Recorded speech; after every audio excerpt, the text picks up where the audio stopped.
Here are blue cards for my artifact cube. These are all only from the Mirrodin block or the Scars of Mirrodin block. Vedalken Surtarch is a 1-drop creature.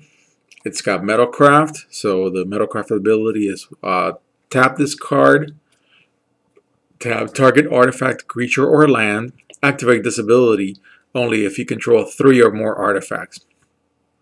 So all these Metalcraft abilities have the 3 or more artifacts in it, and then some qualifier that has the actual ability that you'll be able to play. In this case, you can tap your opponent's artifact, creature, or land. That's pretty good for a 1/1/1, and I've got 2 of them. Then you've got Screeching Silkclaw. It's a 2-drop creature, 2/1/2 with Metalcraft. Of course, this one's a little variation. Whenever this card deals combat damage to a player, if you control 3 or more artifacts, that player puts the top 4 cards of his or her library into his or her graveyard. So it's a milling creature. That's pretty good. I mean, 4 cards in the early game, that could hurt. Oculus, which I think I put into the mini infect cube that I was talking about before, that now I've incorporated into this cube. When Oculus is put into a graveyard from the battlefield, you may draw a card. 2/1/1, but you can draw. 2 of Vedalken Engineer from Darksteel.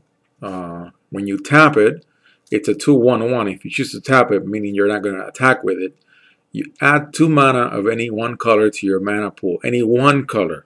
Very important. Spend this mana only to play artifact spells or activated abilities of artifacts. Clearly made for an artifact cube and pretty much useless anywhere else. Plated Sea Strider is a 2-drop. Very beautiful artwork in my opinion. Almost a wall. 2/1/4 common. Something that would have played well in limited. Then Nuruk Familiar, which I have a playset for. It's from Mirrodin. It's a flyer. 2/1/1. When it comes into play, reveal the top card of your library. If it's an artifact card, put it into your hand. Otherwise, put it into your graveyard. Again, a great ability for an artifact cube. Then 3 of Trinket Mage from 5th Dawn. A 3/2/2. A very long paragraph. Let's read it. When it comes into play, you may search your library for an artifact card with CMC 1 or less. Reveal that card and put it into your hand. If you do, shuffle your library. So it's got a tutor ability. That is always very useful in my opinion. Vedalken Anatomist and 2 of Nuruk Spy. Nuruk Spy is a 3/2/2. It's unblockable as long as defending player controls an artifact. Again, made for an artifact cube.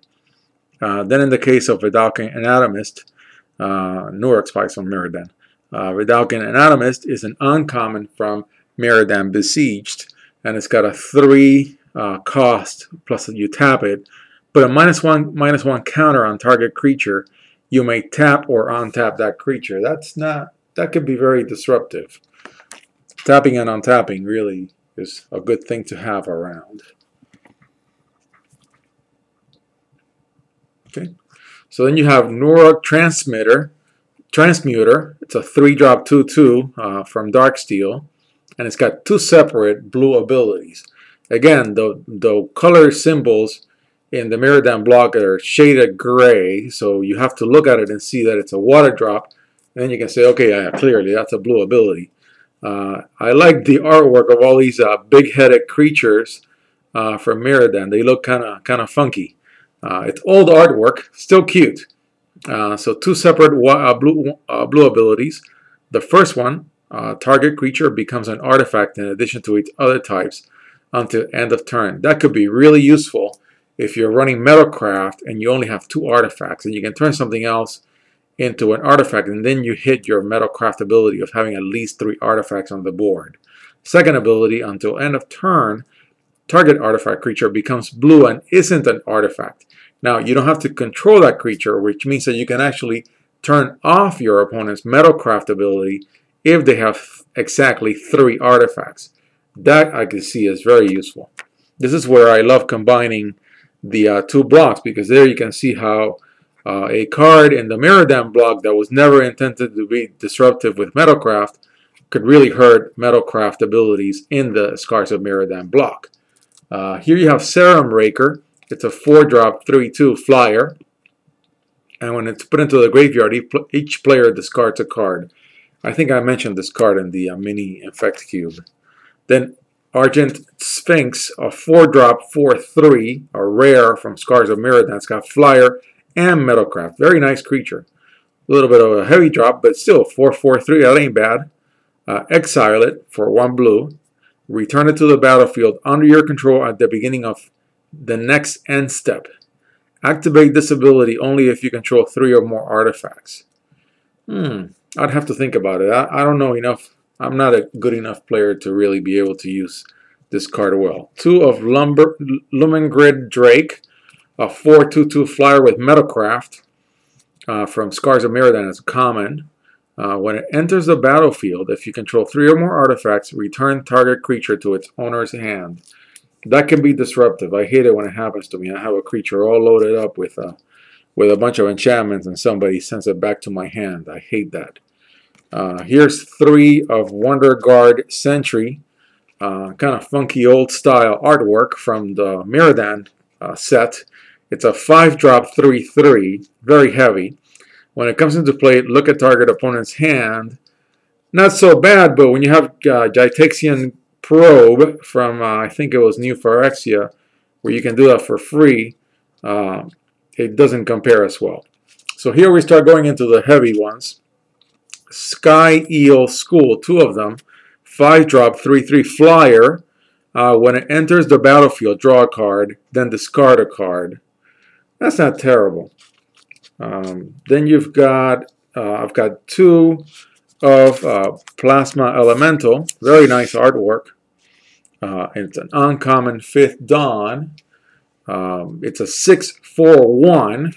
A little bit of a weird card being a 4/1. It could easily be killed, but it's unblockable. Bit of a heavy drop. I would have seen it play well in limited, but I'm not so sure about just a regular play. Scrap Diver Serpent is a 7-drop.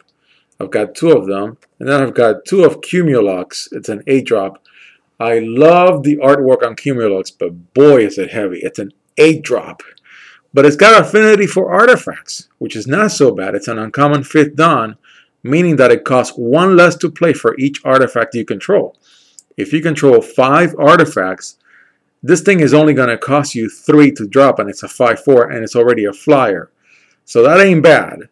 Then in the case of Scrap Diver Serpent, it's unblockable as long as the defending player controls an artifact. Clearly, it's going to happen in an artifact-heavy cube or in an artifact-heavy block. 7/5/5, a little heavy. It's a common from Scars of Miradan.